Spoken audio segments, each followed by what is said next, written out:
Hoje no painel nós acabamos tocando naquilo que eu acredito ser o terceiro aspecto na confecção de um sermão no contexto da igreja local, que são as suas percepções pastorais. Você não prega no vácuo, né?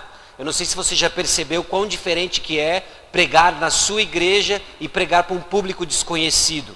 Quando você lida com a sua igreja, você está interagindo com eles, você tem uma vida com eles, você cheira ovelha, você sabe com quem você está falando. O sermão é muito mais pontual, ele é muito mais direcionado.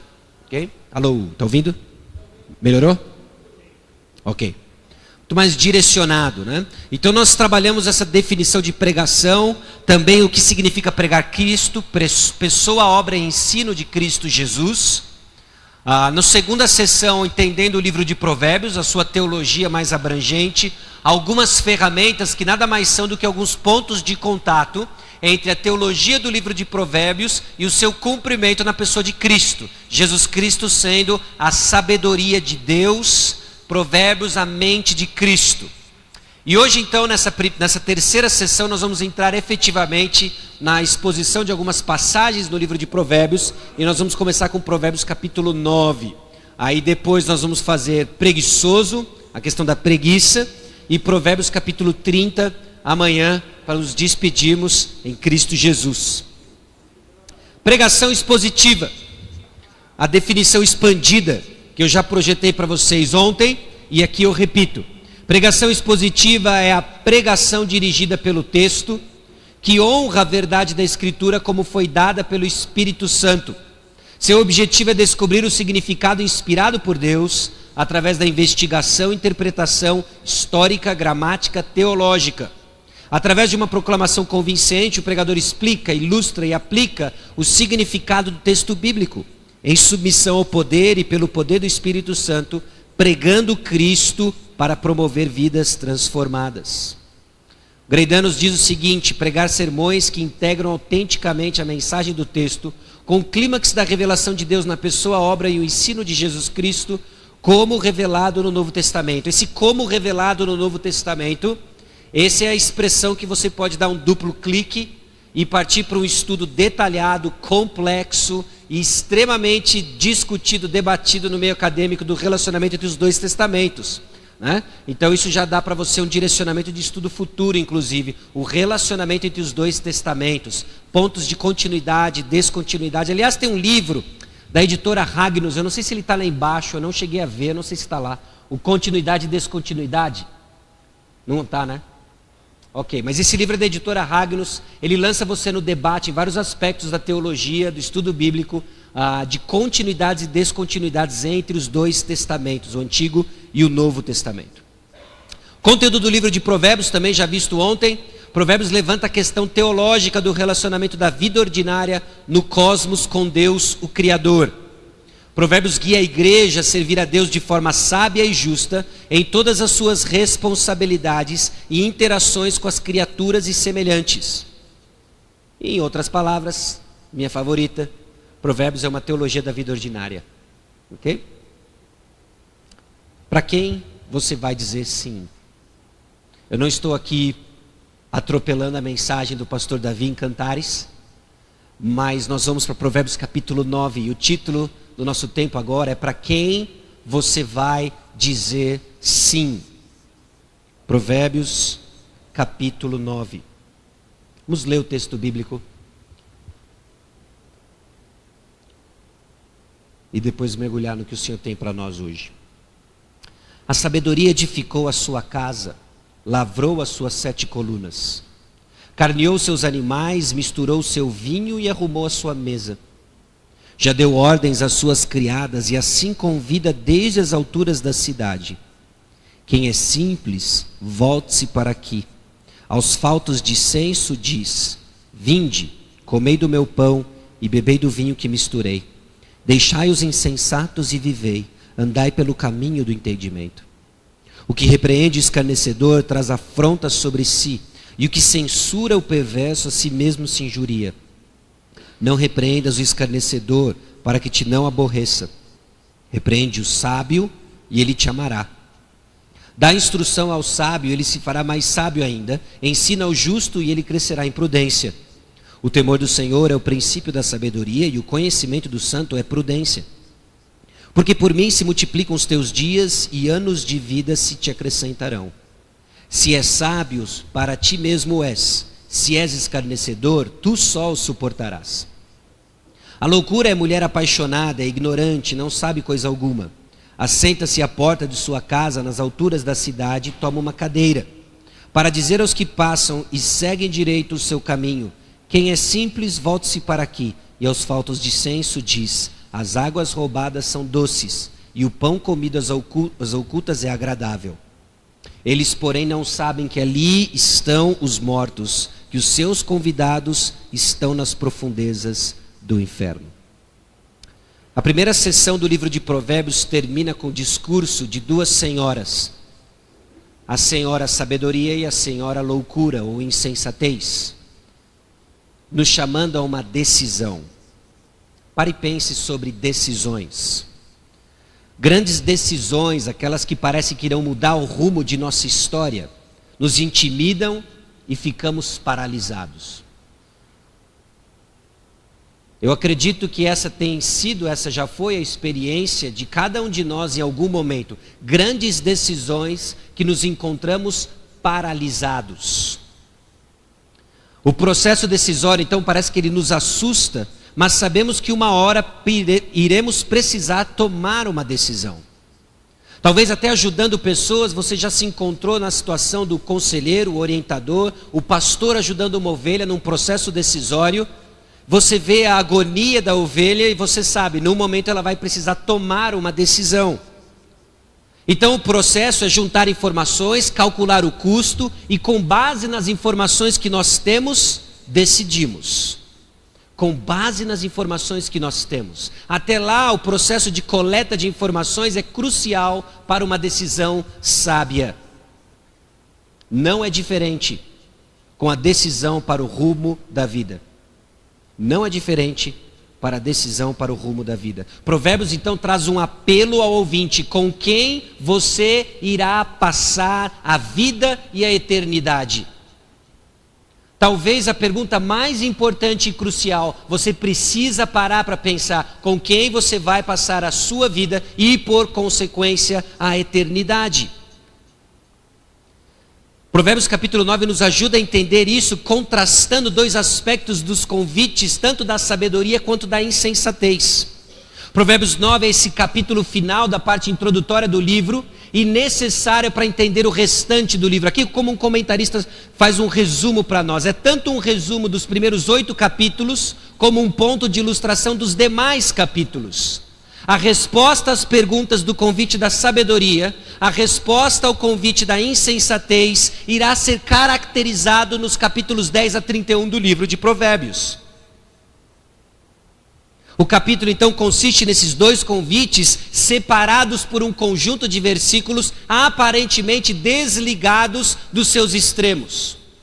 Na primeira parte nós temos o convite da sabedoria, depois um estranho e misterioso conjunto de versículos, nos versículos 7 a 12, e a terceira parte do capítulo, convite da insensatez. Essa é a estrutura das ideias do capítulo 9. Conforme nós observamos o capítulo 9, nós estamos observando o capítulo 9 e apenas anotando nossas observações, o que enxergamos: dois convites e um miolo aparentemente desligado dos seus extremos.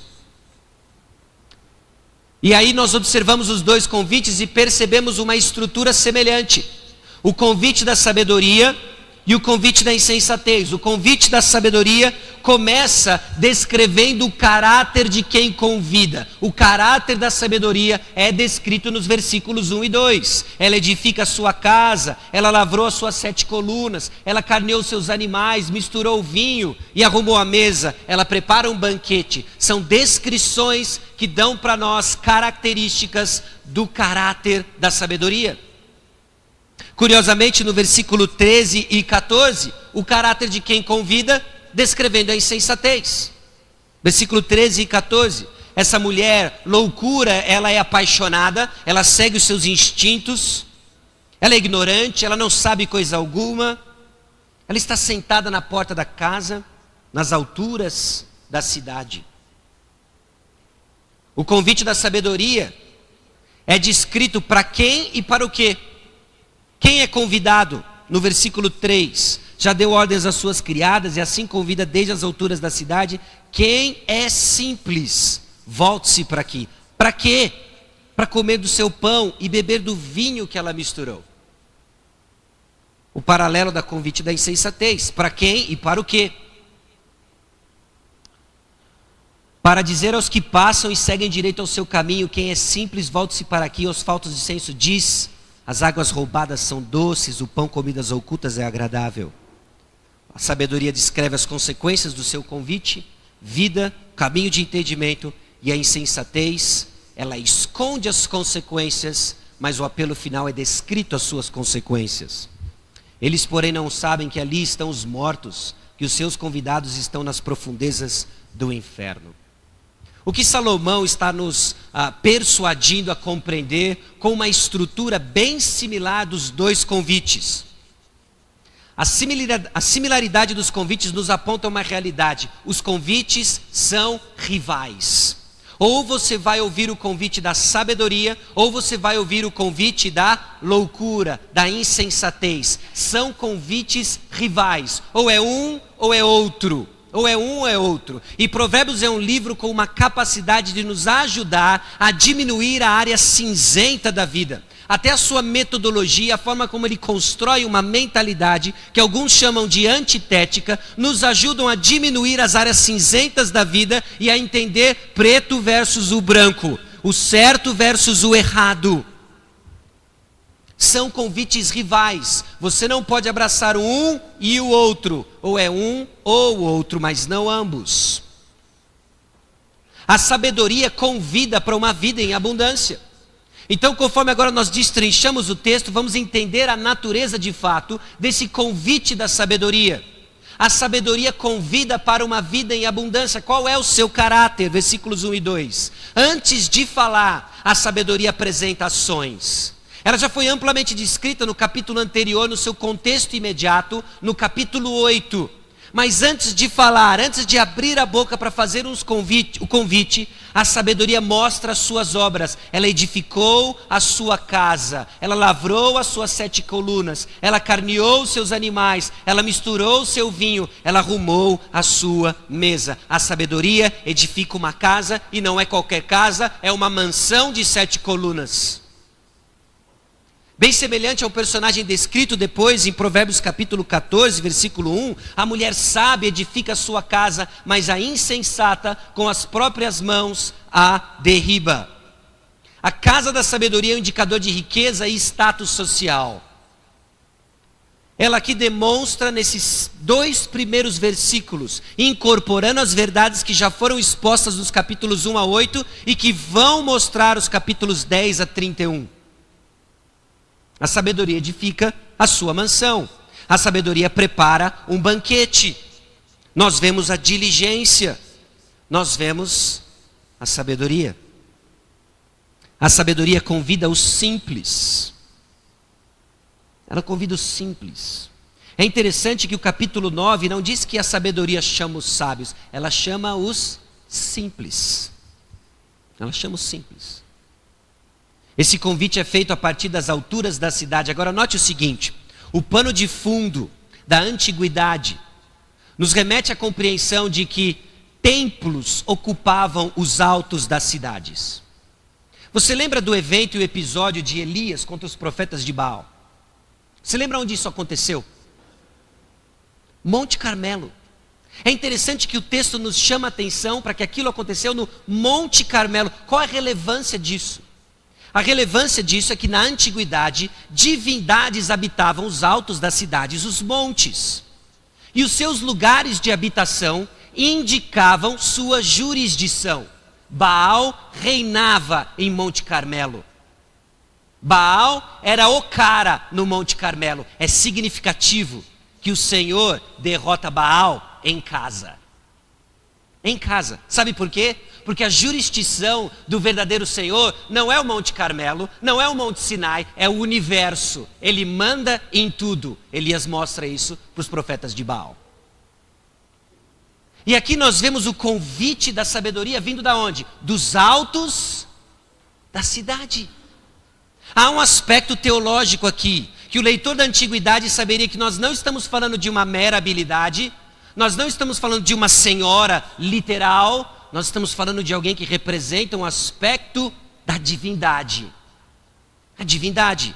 Há implicações teológicas da onde esse convite sai, dos altos da cidade. O convite é para os simples, aqueles que faltam coração. Não é para os sábios ou para os tolos, mas para os simples, está errado aqui, não é tolos, simples e imaturos. Aqueles que ainda não se comprometeram com nenhum dos lados. Aqueles que ainda não se comprometeram, agora a sabedoria está chamando, vem, vem, tenha um relacionamento comigo. E da onde ela grita? Dos altos da cidade. A sabedoria quer instruir os simples. E é interessante que a figura de uma mulher convidando um homem para um jantar dentro da sua casa, na antiguidade, tinha conotações eróticas sensuais. Salomão está escrevendo para o seu filho jovem, e ele quer que ele se apaixone com uma mulher, a sabedoria. Que ele tenha um relacionamento com ela. A sabedoria está convidando esse homem para um relacionamento íntimo. E quais são as consequências da sabedoria? Vida e entendimento. Comer o banquete oferecido pela sabedoria é internalizar de tal forma que a sabedoria de Deus se torna a própria substância de quem e do que somos. Nós nos apropriamos da sabedoria. Ao comer o banquete da sabedoria, nós nos apropriamos da sabedoria.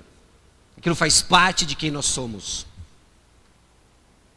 O convite, então, é para se voltar da mentalidade simples e ganhar entendimento. Esse é o convite da sabedoria. Mas até o final do capítulo, outro convite vai ser feito. O convite rival. O que vai se opor à sabedoria, que é a insensatez, a loucura. A sabedoria convida para uma vida em abundância, a insensatez seduz para a destruição. A sabedoria convida para uma vida em abundância e a insensatez seduz para a destruição. Qual é o caráter da insensatez? Uma mulher apaixonada, barulhenta. Volte comigo no Salmo 42, 11, onde a raiz dessa palavra traduzida por apaixonada é colocada. Salmo 42, 11.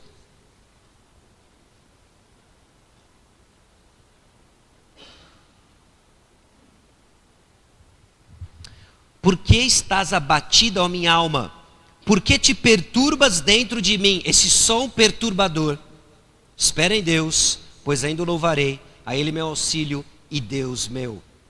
Essa mulher apaixonada, ela é uma mulher barulhenta. Ela tem um som perturbador. E é a mesma raiz que também usada em Provérbios usou para descrever a mulher promíscua, que deseja seduzir o jovem do caminho certo.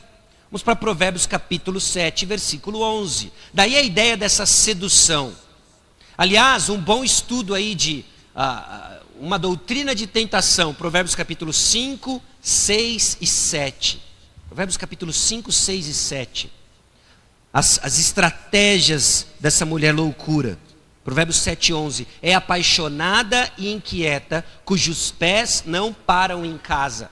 Ela é inquieta, ela não para em casa. Seu objetivo é tirar o simples do caminho correto e levá-lo para a destruição.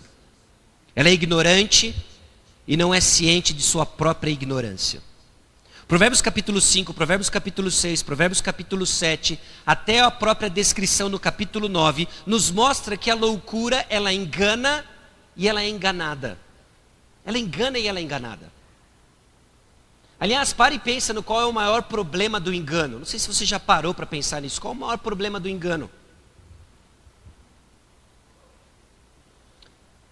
Eu estava estudando parte desse material com os jovens e a gente chegou à seguinte conclusão. Extremamente brilhante essa sacada.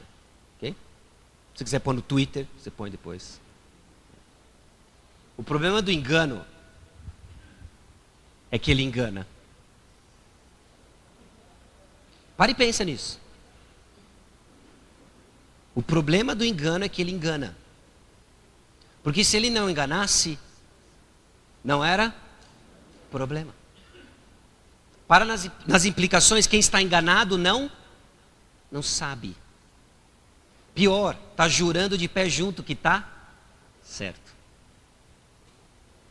O problema do engano é que ele engana. E essa mulher ignorante que engana, ela também é enganada. Porque para onde ela leva os que o seguem, lá ela também estará. A insensatez convida os simples. Ao contrário da sabedoria, a insensatez não tem obras como crédito. E o fato dela falar enquanto ela está sentada sugere que a insensatez é preguiçosa. Note, a sabedoria edificou a sua casa, lavrou as suas 7 colunas, carneou seus animais, misturou seu vinho, arrumou a sua mesa, deu ordens às criadas, e então ela convida desde a altura da cidade: quem é simples se volte para aqui. A loucura é mulher apaixonada e ignorante, não sabe coisa alguma, está sentada à porta da casa. E o que ela fala sentada? Vem aqui, simples. Ela é preguiçosa. O caráter da loucura é de preguiça. E ela fala das alturas da cidade, onde ficam os templos.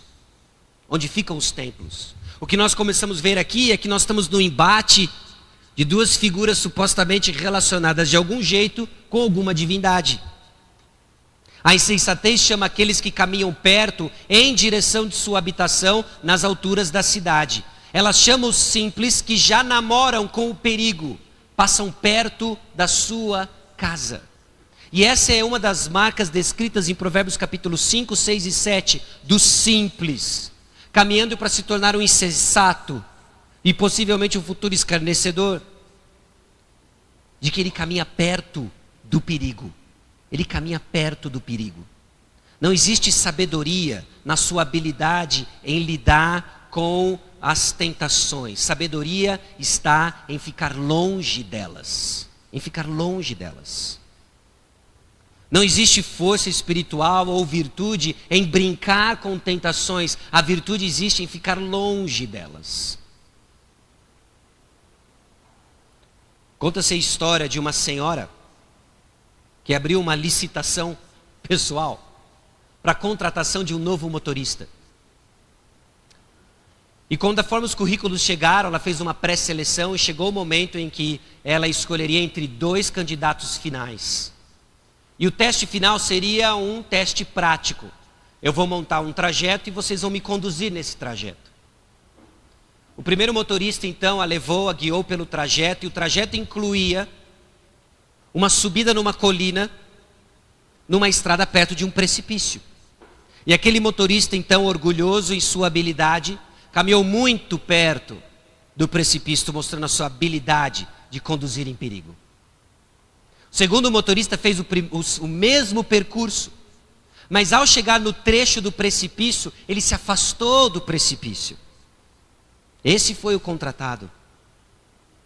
A senhora não foi impressionada pela habilidade do primeiro motorista em lidar com o perigo.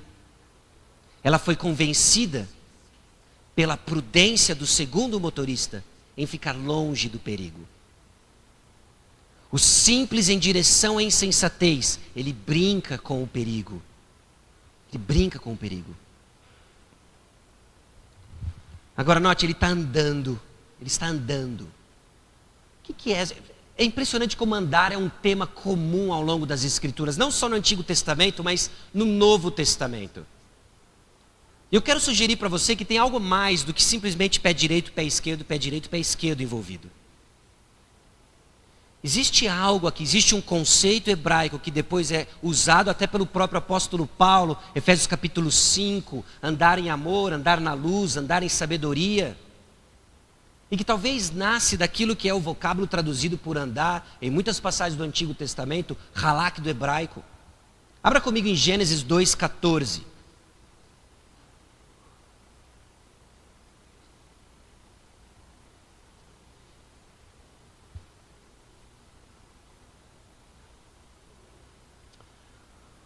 O nome do terceiro rio é Tigre, é o que corre pelo oriente da Assíria, e o quarto é o Eufrates. Amém? É esse versículo mesmo. O vocábulo da nossa atenção aqui é esse aqui, ó. E corre pelo oriente da Síria. O vocábulo aí é andar, halak. Só que rios não andam, rios correm, rios fluem. Então o tradutor colocou para nós, correm. Gênesis 7:18.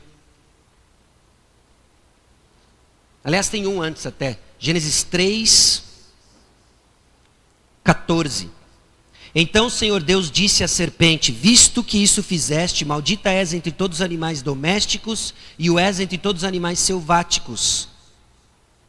Halak sobre o teu ventre e comerás pó todos os dias da tua vida. Ou seja, rastejarás. Rastejarás. Gênesis 7:18.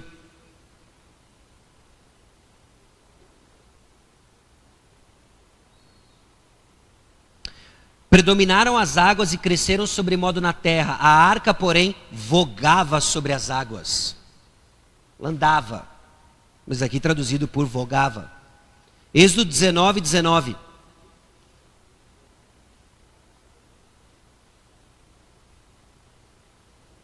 E o clangor da trombeta ia aumentando cada vez mais. Moisés falava e Deus lhe respondia no trovão.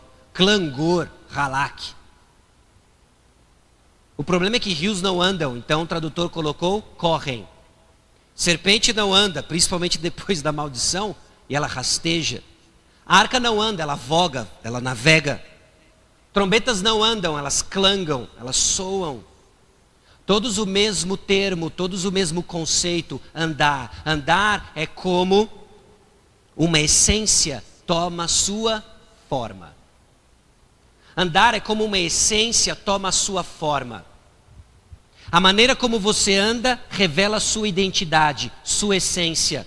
Se você anda em sabedoria, isso diz muito sobre quem você é. Se você anda em sensatez, isso diz muito quem você é. A forma como você anda acusa a sua essência, mostra a sua essência.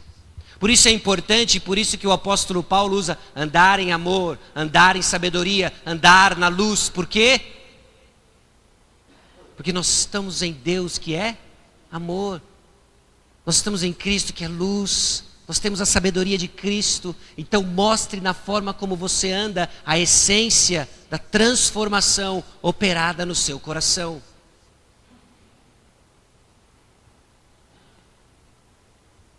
A insensatez esconde suas terríveis consequências. Versículos 17 e 18. As águas roubadas são doces, e o pão comido às ocultas é agradável. Eles, porém, não sabem que ali estão os mortos, que os seus convidados estão nas profundezas do inferno. A refeição da insensatez apela para os instintos mais básicos do homem: pão e água. Pão e água. Isso faz parte da sua estratégia de engano. Aliás, grande parte das tentações a qual nós mesmos somos acatados, sucumbimos, tem a ver com apelos aos nossos instintos mais básicos. Aliás, essa é a natureza da tentação de Satanás ao Senhor Jesus Cristo em Mateus capítulo 4. 40 dias sem comer, ele estava com fome. Então transforma essas pedras em pão. Transforma em pão. A tentação vai vir sim, em volta de um embrulho. Você precisa disso, é irresistível. Jovens e adolescentes, eles são constantemente bombardeados, são os meus hormônios. O que eu posso fazer? Eu preciso extravasar isso. Engano, engano. Os instintos mais básicos estão sim tocados pelo pecado e serão armas nas mãos de Satanás para a tentação. Existe algo para esconder no convite da insensatez? As águas roubadas são doces e o pão comido às ocultas é agradável. É agradável. Provérbios 4:17, descrevendo o homem mau, diz: porque comem o pão da impiedade e bebem o vinho das violências. A refeição como um símbolo da comunhão de uma divindade errada, um ídolo falso. Aqueles que aceitam o convite da insensatez esperam encontrar comida que normalmente traz vida e energia renovada, mas encontram morte. Encontram morte. Provérbios ajuda desvendando o conhecimento das consequências de longo prazo, nos motivando a decisões sábias de curto prazo. E ele mostra isso. Aliás, é interessante como até no propósito do livro, ele diz que é para os jovens ganharem conhecimento, para que eles compreendam consequências de longo prazo para decisões sábias de curto prazo. Que jovem entende isso? Ligado à sua insensatez, eu vou viver para sempre. Não tem problema eu perder um ano na escola. Não tem problema eu estudar agora. Não tem problema eu não fazer um bom ensino fundamental, um bom ensino médio. Não tem problema eu não fazer uma boa faculdade. As consequências virão. As consequências virão. Ensina-me, Senhor, a contar os dias, para que alcance o coração sábio. Saber uma noção bíblica de tempo ajuda a entender e ter coração sábio. A vida passa rápido. Seja sábio. Mas o que faz a diferença entre os dois convites? O que faz a diferença entre, além dessas características, desses 3 blocos de cada um dos convites, o que faz a diferença para aceitar a sabedoria e aceitar a insensatez? Os versículos 7 a 12 são o centro do capítulo, separando os 2 convites. E eles mostram a diferença entre o sábio e o tolo, que é a reação à correção, a habilidade para ouvir. Versículo 7. O que repreende o escarnecedor traz afronta sobre si. E o que censura o perverso, a si mesmo se injuria. Não repreendas o escarnecedor para que te não aborreça.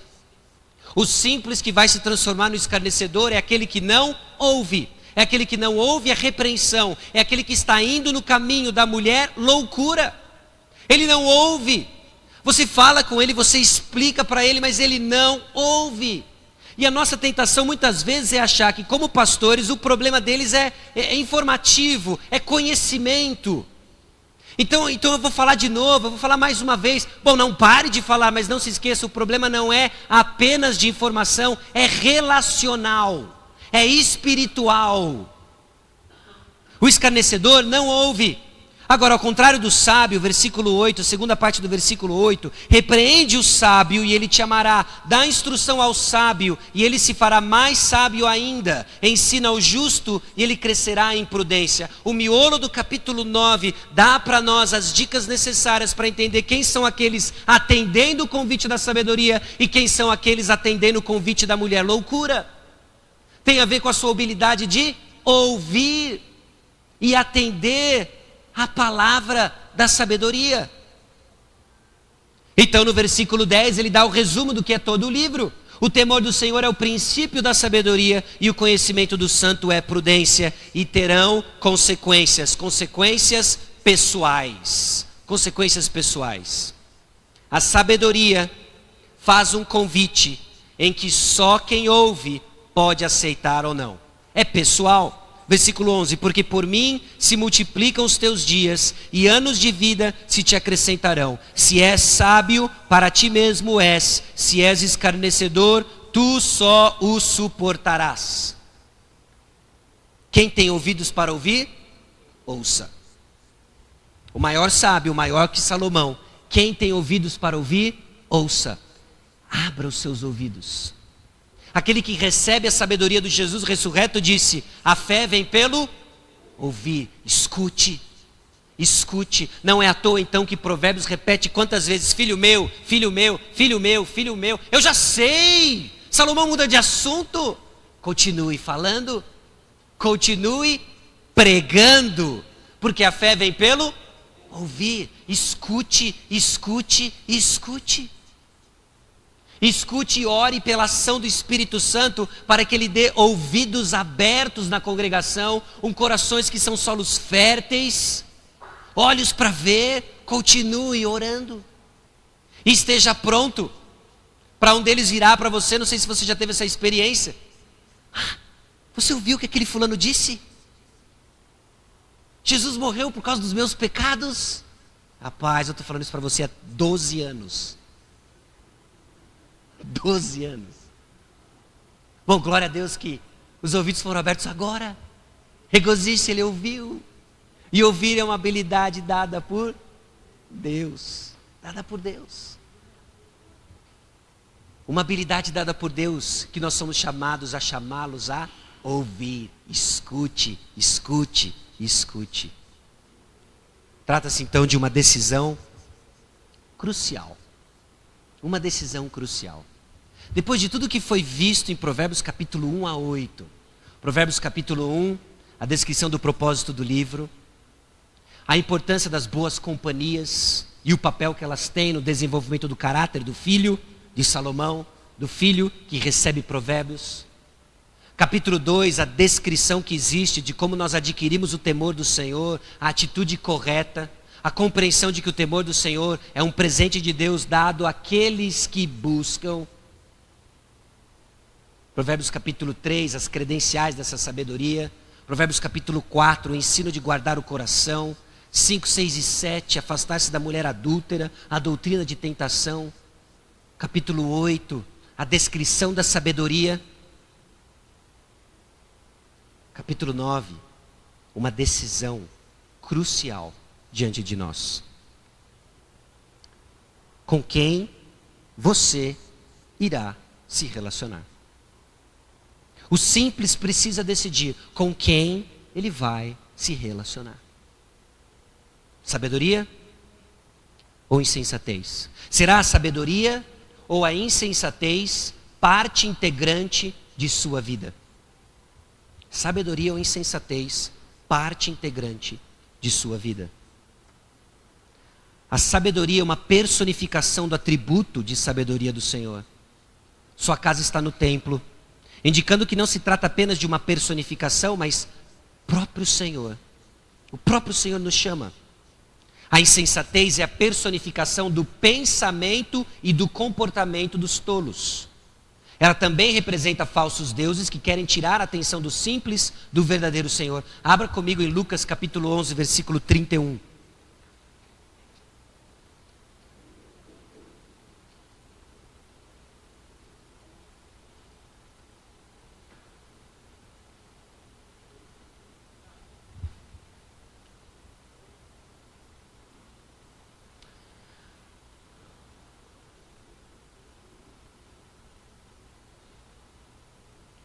A rainha do sul se levantará no juízo com os homens dessa geração e os condenará, porque veio dos confins da terra para ouvir a sabedoria de Salomão.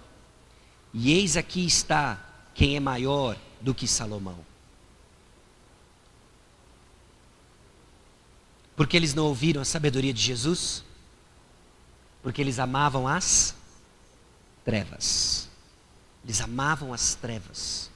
Por isso eles não ouviam a sabedoria de Jesus. Eles ouviam outros convites. Não existe sabedoria sem um relacionamento com a sabedoria, o Senhor. Provérbios 10, 1.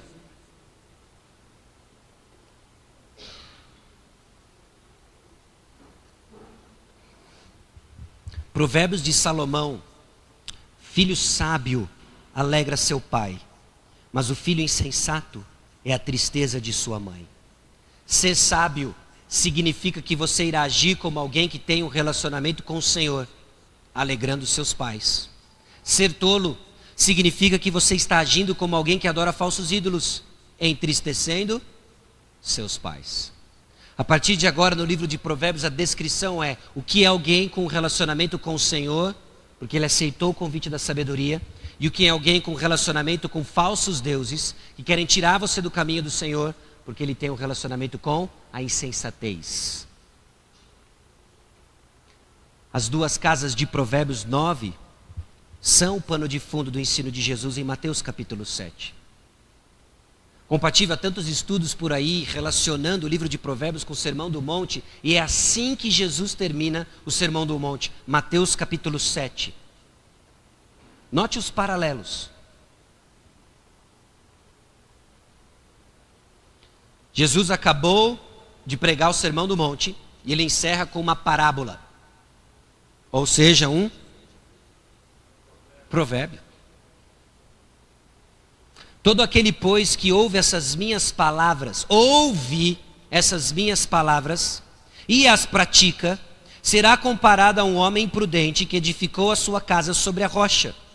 E caiu a chuva, transbordaram os rios, sopraram os ventos e deram com ímpeto contra aquela casa, que não caiu, porque fora edificada sobre a rocha.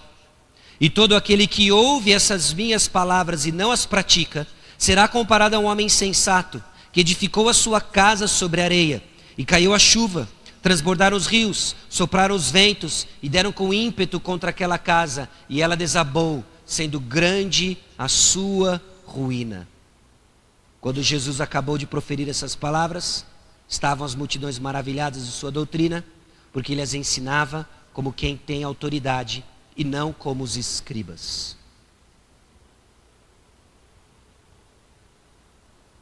Quem ouve essas minhas palavras e as pratica. Qual a diferença do sábio e do insensato em Mateus capítulo 7? Não são as palavras, não é ouvir, mas é praticar. Praticar. Aqueles que praticam são os sábios, porque eles vivem como se tivessem um relacionamento com o Senhor. Aqueles que não praticam, eles até escutam, mas não são o ouvir da palavra de Deus. A vida deles denunciam, eles não têm um relacionamento com o Senhor. E aí vem o juízo, e aí vem a tormenta. A casa do sábio prevalece, a casa do insensato cai, ela é destruída. Não existe relacionamento com o Senhor sem o Senhor Jesus Cristo. Jesus Cristo, a sabedoria de Deus, hoje diz: para quem você vai dizer sim? Uma decisão que já foi tomada. Haja vista como você vive. Você vive de uma forma sábia? Você tem um relacionamento com o Senhor. Continue ouvindo, continue entesourando, continue vivendo. Você vive uma vida insensata? Puxa, mas aqui é um congresso de pastores. Você vive uma vida insensata? Isso diz muito sobre quem você tem um relacionamento. Com o Senhor Jesus ou com qualquer outra coisa que desvia a sua atenção de vivermos a vida pela qual nós somos projetadas no mundo criado por Deus, nosso Senhor, Criador de todas as coisas. Vamos orar? Senhor nosso Deus e Pai, nós fomos lembrados através de Provérbios capítulo 9, de que há uma decisão sobre quem nós vamos nos relacionar. Cristo visto numa vida sábia ou nossos próprios desejos numa vida insensata. Distrações são muitas, Senhor, tentações são muitas, mas nossos olhos precisam estar voltados para o Senhor. Eu peço a Deus que o Senhor nos conceda a graça de vivermos para o Senhor, numa vida sábia e num relacionamento íntimo com o Senhor, fazendo com que as suas palavras sejam internalizadas a tal ponto que sejamos conhecidas por ela. Vidas dignas do Evangelho de Jesus Cristo. Dá-nos, ó Deus, a habilidade de crescermos na exposição dessas verdades, mostrando a beleza da Tua palavra, mostrando a beleza de Cristo Jesus, para a honra e glória, Deus, do Teu nome. No nome de Jesus. Amém. Bom, nós temos mais 11 minutos, correto? Sim? Eu vou fazer o seguinte, se for possível, Davi, eu não sei se você vai preencher o tempo, pode ir, 11 minutinhos.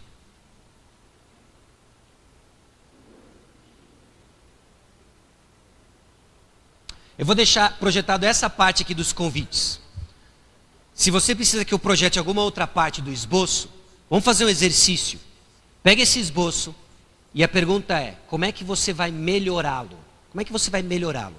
Talvez como é que você vai corrigi-lo?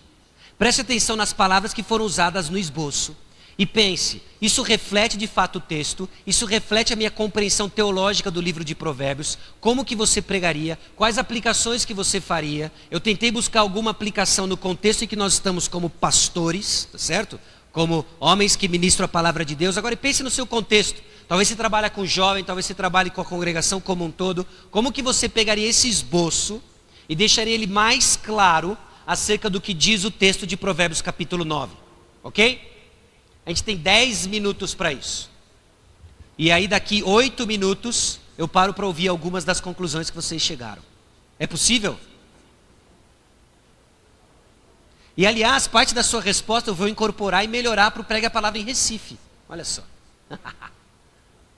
Tá ok? 8 minutos.